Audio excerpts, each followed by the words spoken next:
प्रभुभोज भन्नाले कुनै ठुलो 84 व्यञ्जनले भरिएको भोजन होइन, तर प्रभुको बलिदान र मृत्युको सम्झनामा गरिने एउटा विधि हो।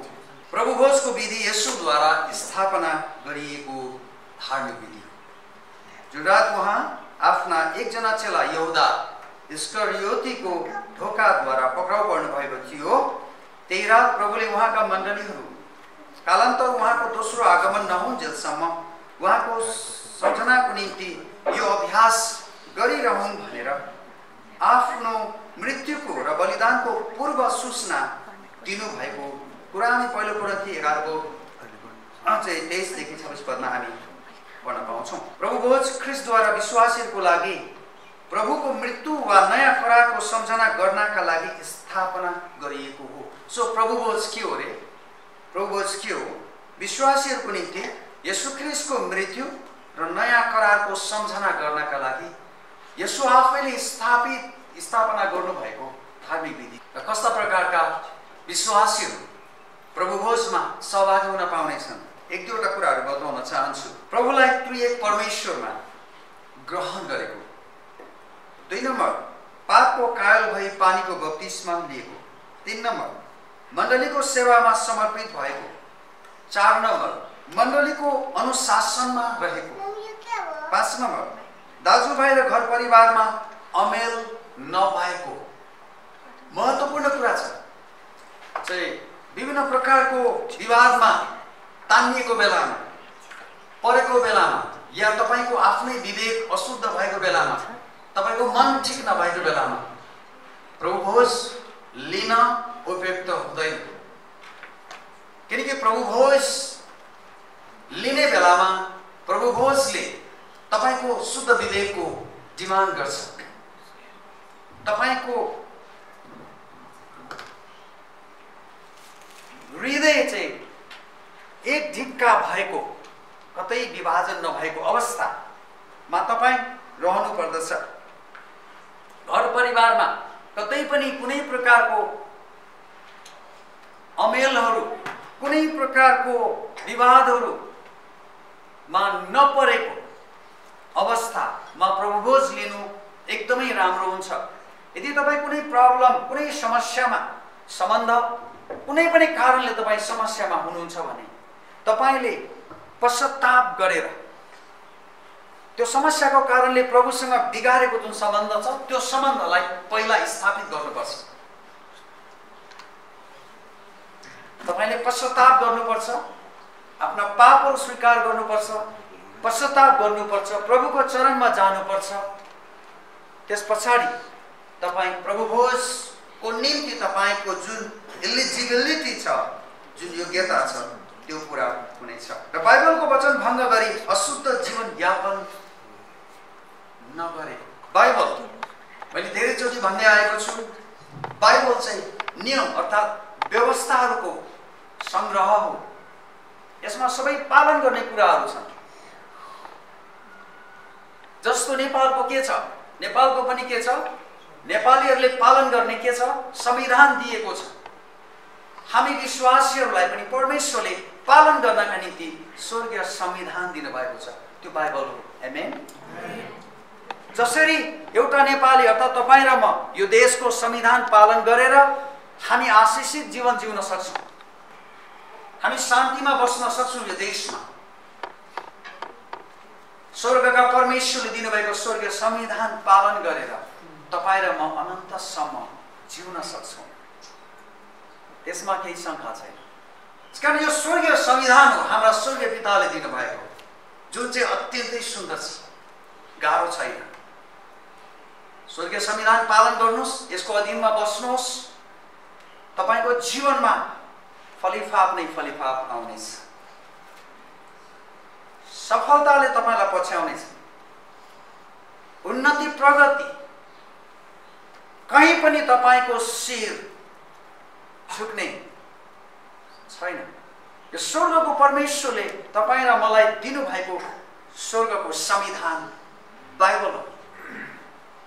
संसारको संविधान, संसारको नियमले हामीलाई संसारको जीवन जिउँदासम्म सहायता गर्छ, तर स्वर्गीय संविधान अर्थात् बाइबल पालन गर्नाले हामीलाई कहाँसम्म आशिषित बनाउँछ। अनन्त अनन्त अनन्त कालसम्म तपाईँ र मलाई आशिषित पार्नेछ। आमेन। त्यसले गर्दा प्रभु भोज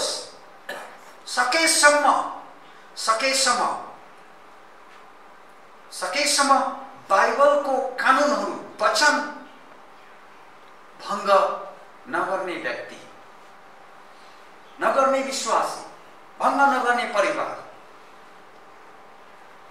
यो मैले यहाँबाट भन्नुपर्छ। यदि तपाईँ र म मध्ये कसैको अवस्था त्यस्तो छ भने परमेश्वरले तपाईँलाई अवसर दिनुभएको छ। तपाईँले पश्चाताप गरेर तपाईँले आफ्ना सबै कुराहरू ठिकठाक पारेर फेरि तपाईँ प्रभु भोजमा सहभागी हुन सक्नुहुनेछ। आमेन। तपाईँ कमजोर हुनुहुन्छ, तपाईँको कहीँ समस्या छ जीवनमा, परिवारमा, सम्बन्धमा, छोराछोरीमा, फेरि तपाईँ कम ब्याक हुन सक्नुहुन्छ। त्यतिखेर जब तपाईँले आफ्ना सबै कुराहरू, पाप, तपाईँका आफ्ना दुर्बलता, घटी कमीहरू सबै कुरा लिएर प्रभुलाई भन्नुहुन्छ, प्रभु मेरो यो छ अवस्था, मलाई सहायता गर्नुहोस्। सो बाइबलका स्वर्गीय व्यवस्थाहरू पालन गरेको अवस्था छ भने यो प्रभु भोजले तपाईँलाई अझै शक्तिशाली ढङ्गबाट आशिष दिनेछ र तपाईँलाई अगाडि बढाउनेछ। सो प्रभु भोज येशूको मृत्युको सम्झनामा गरिने एउटा अत्यन्तै बहुमूल्य सेवा हो।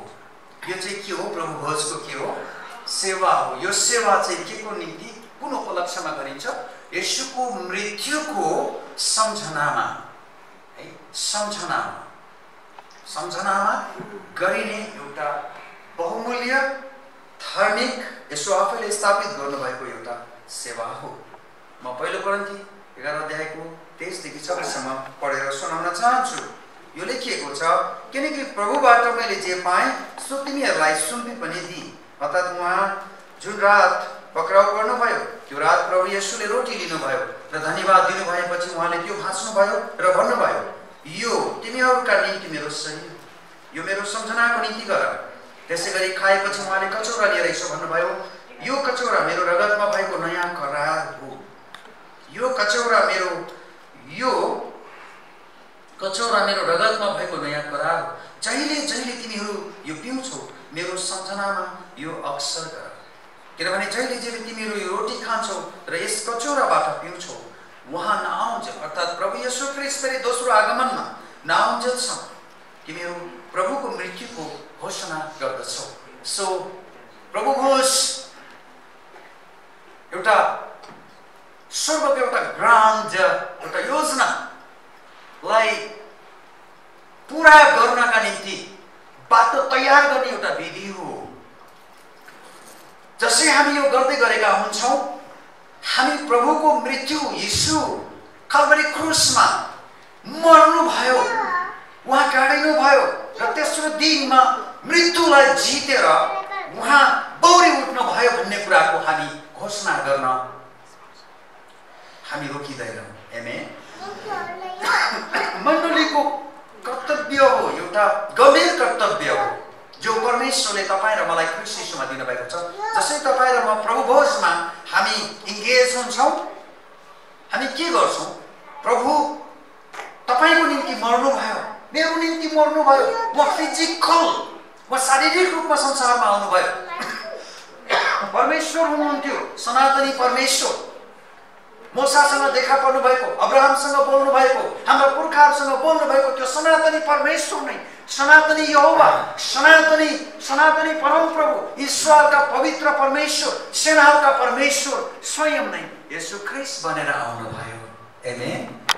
सो येशू ख्रीष्ट नै कल्भरी क्रुसमा गएर तपाईँ र मेरो लागि मर्नुभयो। तपाईँ र मेरो लागि मात्र होइन, तर सारा संसारको लागि, सबै पापीहरूको लागि, संसारमा भएका सबै मानिसको लागि, गरिब धनी, साना ठुला, पढेका नपढेका सबैको लागि प्रभु येशू ख्रीष्ट कल्भरी क्रुसमा मर्नुभयो भन्ने कुराको घोषणा हामी मण्डली गर्दछौँ।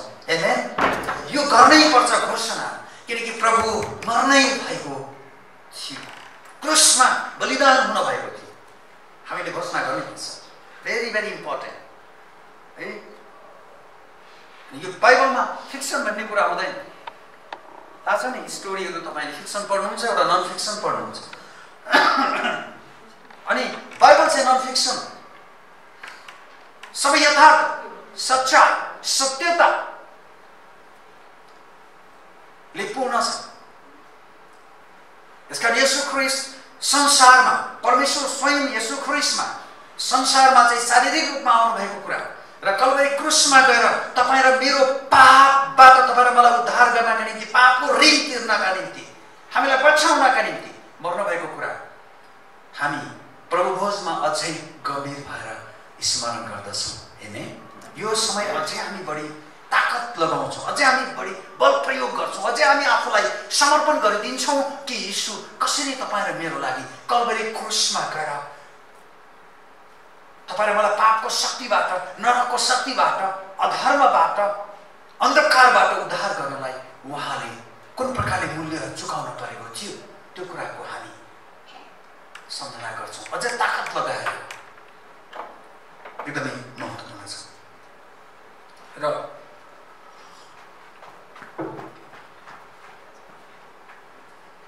प्रभुको कुरा, प्रभुको करारमा रहेर प्रभु भोज भनेको प्रभुको करारमा रहेर सहभागिता र संगतिमा रहनु है।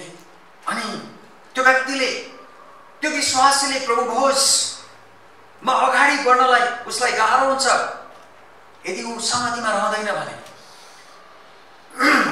यदि त्यो विश्वासी संगतिमा बस्दैन, ऊ मण्डली आउँदैन, ऊ संगतिमा छैन भनेदेखि त्यस्तो विश्वासीहरूलाई प्रभु भोजमा सहभागी हुन धेरै गाह्रो मान्नुपर्छ तिनीहरूले। किनकि प्रभु भोज लिने र प्रभु भोजमा प्रभु भोज ग्रहण गर्ने कुनै पनि विश्वासीले सधैँ आफूलाई संगतिमा अग्रसर गराउँछ, संगतिमा राख्छ उसले आफूलाई, आफ्नो परिवारलाई, आफ्नो छोराछोरीलाई। किनकि एउटा विश्वासी प्रभुको मण्डलीदेखि बाहिर गएर बाँच्न सक्दैन र ऊ संगतिदेखि बाहिर गएर बाँच्न सक्दैन। यसकारण हिब्रूको पुस्तकमा विश्वासीहरूलाई कडा चेतावनी त्यहाँ दिएको छ। कसै कसैको संगतिमा नजाने बानी हुन्छ, तर प्रियहरू हामी चाहिँ संगतिमा भेला हुन नछोडौँ। आमेन। कति छन् त्यस्ता मान्छे विश्वासी जो संगति, जो शनिबारको संगति, आराधना, घरेलु संगति, उपवास, प्रार्थनाहरू मिस गर्छन्, पटकबाट मिस गर्छन्। तर हामी त्यस्तो अवस्थामा मिस गर्ने खालका मान्छेहरू, विश्वासीहरू हामी छौँ भने प्रभु भोज एउटा गाह्रो विषय बन्न सक्छ त्यस्ता विश्वासीहरूको लागि।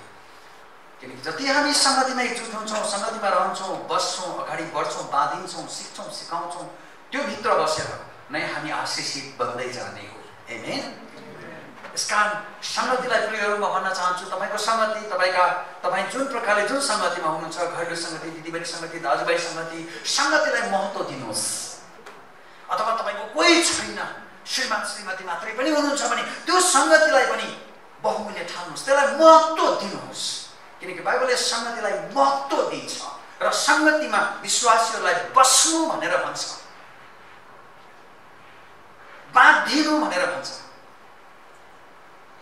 अनि हामीलाई पहिलो यूहन्नाको पुस्तक 1 अध्यायमा हामीलाई भनेको छ 1:7 पदमा, अनि त्यदेखि माथिका पदहरूमा जब हामी संगतिमा रहन्छौँ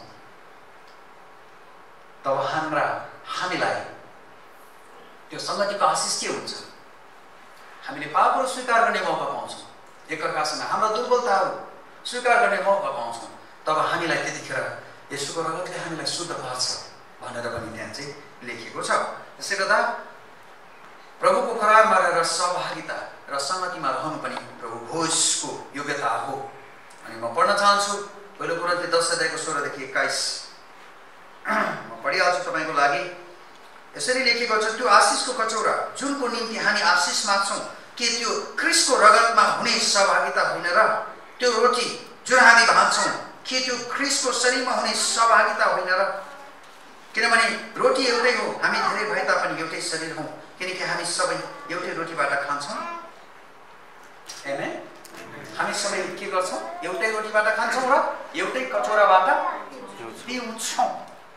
सो हामी धेरै छौँ, तर पनि प्रभु भोजले त्यो प्रकारले तपाईँ र मलाई संगतिमा जोडिदिएको छ।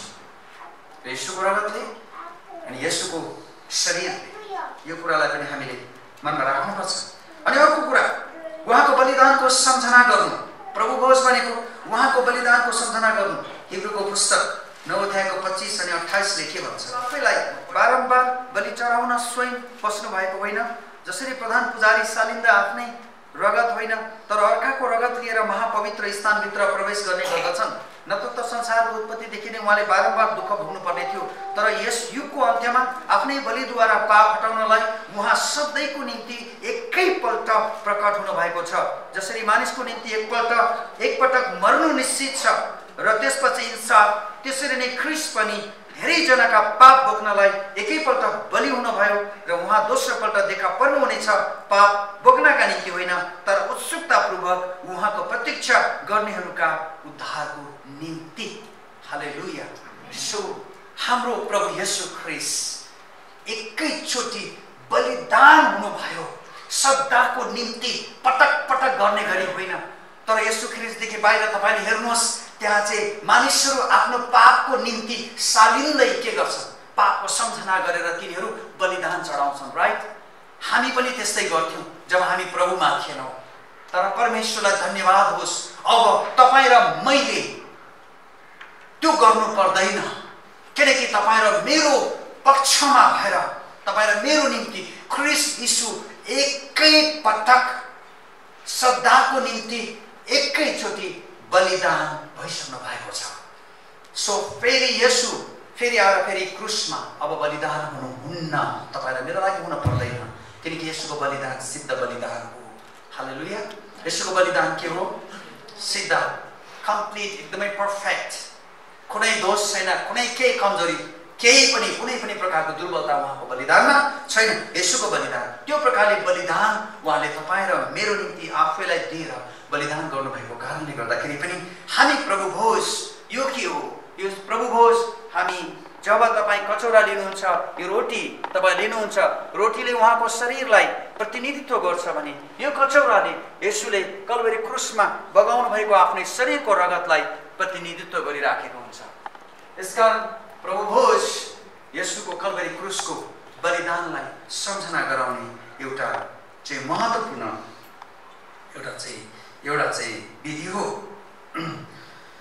सो अर्को कुरा, यो भोज प्रभु येशूले नै स्थापित गरी अभिषेक गर्नु भएको हुनाले यसलाई इन्कार गर्नु, उहाँलाई इन्कार गर्नु सरह हो। प्रभुले यूहन्ना 6 अध्यायतिर भन्नुभएको छ, यदि कसैले मेरो शरीरबाट खाँदैन भने र मेरो रगत पिउँदैन भने त्यससँग जीवन हुँदैन, राइट? सो लाइफलेस विश्वासी तपाईँ र म हुन चाहँदैन, किनकि विश्वासी भएर यदि हामीमा जीवन छैन भनेदेखि त्यो विश्वासी हुन सक्दैन। यसकारण तपाईँ र ममा येशूको जीवन हुनलाई, तपाईँ र मभित्र येशूको जीवन हुनलाई, त्यो जीवन तपाईँ र ममा कायम रहनलाई र त्यो जीवनमा हामीले जिउन सकौँ र जिउन पाऊँ भनेर तपाईँ र मैले येशूको रगत पिउन पर्छ र उहाँको शरीरबाट खान पर्छ। आमेन, राइट? सो हस्पिटल्सहरूमा कुनै अपरेसन गरेर त्यो ब्लड सर्टेज भएको बिरामी छ अनि डक्टरले के भन्छ? तपाईलाई के भन्छ? ब्लड लिएर आउनुहोस्। कहाँ जानुहोस्? रेड क्रस जानुहोस्, राइट?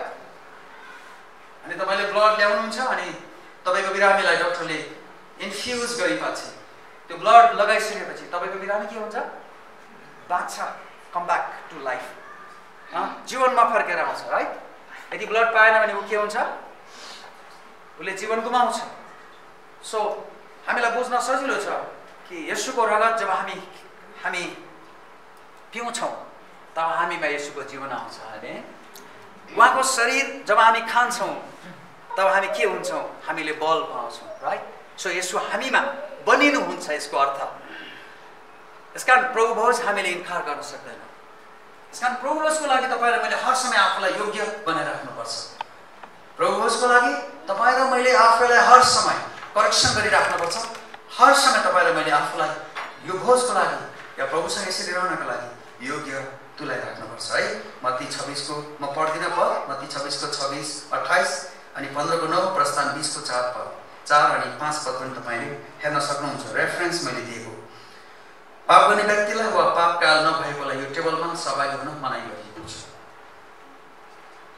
अनि मैले अघि पनि पहिला पनि अलिकति जानकारी दिएँ कि प्रभु भोजमा चाहिँ पाप गर्ने व्यक्तिलाई वा पाप कायल नभएकोलाई यो टेबलमा अर्थात् प्रभु भोजमा सहभागी हुन उसलाई अप्ठ्यारो हुन्छ र मण्डलीले पनि यही प्रकारले शिक्षा दिन्छ। वचनले पनि त्यसरी नै शिक्षा दिएको छ। कारण कसैले अयोग्य साथ खान्छ र पिउँछ भने ऊ प्रभुको शरीर रगतको दोषी ठहरिन्छ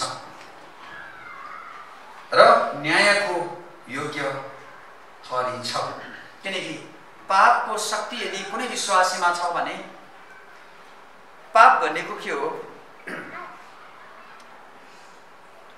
पापको मुख्य अनरको शैतान हो। शैतान पाप तपाईको जीवनमा ल्याउने त्यो पाप भनेको नै दुष्ट शैतान, भूत आत्माहरू, नरकीय शक्ति हो। अनि कुनै व्यक्ति पापमा छ भन्नुको कारण अर्थ के हो भन्दाखेरि त्यो व्यक्ति चाहिँ नरकीय शक्तिहरूको नियन्त्रणमा छ भन्ने। नरकीय शक्तिको, भूत आत्माहरूको, प्रेत आत्माहरूको, शैतानको बसमा छ कुनै पनि व्यक्ति भनेपछि त्यो व्यक्तिमा पाप छ। किनकि शैतानले पाप गराउँछ उसलाई। अनि शैतानले नियन्त्रण गरेको कुनै पनि विश्वासीले, कुनै पनि चर्च आउने व्यक्तिले त्यो प्रभु त्यो बप्तिस्मा लिएको नै किन नहोस्, त्यो 10 वर्षको विश्वासी नै किन नहोस्, 20 वर्षको विश्वासी नै किन नहोस्, यदि उसको जीवनलाई त्यो विश्वासीलाई चाहिँ शैतानिक शक्तिले नियन्त्रण गरेको छ भने ऊ पापमा छ। त्यो बेलामा यदि उसले प्रभु भोज लियो भने त्यो प्रभु भोज, त्यो अभिषेक त्यो व्यक्तिमा गएर डिफाल हुन्छ। त्यो अभिषेक अशुद्ध बन्छ त्यो व्यक्तिमा। सो त्यहाँ समस्या हुन्छ। अनि त्यो व्यक्ति जसलाई चाहिँ त्यो शैतानिक शक्तिले नियन्त्रण गरेको छ त्यो खुसी हुँदैन, त्यहाँ ब्याटल हुन्छ। राइट? यो त सत्यता छ प्रभु भोजमा। प्रभुको रगत र यीशुको रगत र यीशुको शरीरमा के छ? सत्यता छ। यही मृत्युसँग शैतान हारेको छ। अनि शैतानले नियन्त्रण गरेको मानिसले यदि प्रभु भोज लियो भने त्यो मानिसमा प्रब्लम हुन्छ, समस्या हुन्छ, उसले शान्तिको अनुभव गर्न सक्दैन। यसकारण सबभन्दा पहिलो कुरा त्यो व्यक्ति पाप अर्थात् नियन्त्रण गर्ने शैतानिक शक्तिबाट पहिला स्वतन्त्र हुनु, पहिला छुटकारा पाउनु एक नम्बर कुरा हो। छुटकारा पाएको हुनुपर्छ पापबाट, पाप गराउने शक्तिहरूबाट, दुष्ट आत्माहरूबाट, नरकीय शक्तिहरूबाट। अनि मात्रै उसले प्रभु भोज लिन सक्छ र ऊ न्यायमा पर्दैन। नत्र भने ऊ न्यायमा पर्ने जोखिम हुन्छ।